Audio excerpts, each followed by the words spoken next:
Aujourd'hui, on parle de trouver le problème sur un rectificateur régulateur. C'est relié normalement au système de dynamo. On voit à quoi ça ressemble. Il y en a qui sont plus carrés, plus petits, mais ils ont la même tâche, c'est de distribuer l'énergie à la batterie lorsque le système reçoit l'énergie du dynamo à l'intérieur. Alors, je vais vous montrer comment vérifier. Ça vous prend un multimètre avec un système de diodes. Voici la diode que je vous parle. C'est bien important qu'elle soit placée là si vous voulez avoir une lecture. Le système a 3 phases, la dynamo.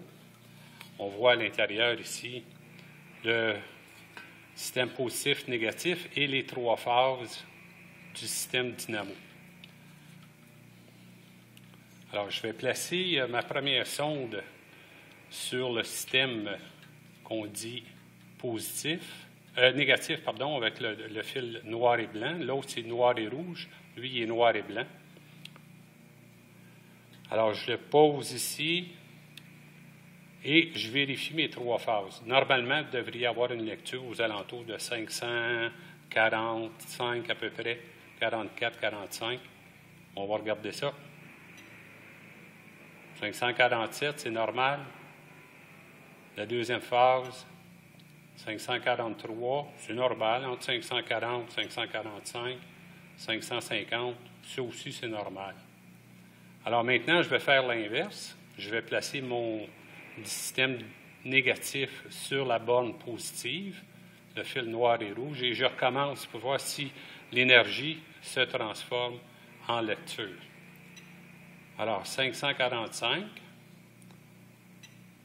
543, j'ai une lecture, 547. Si on n'avait pas de lecture,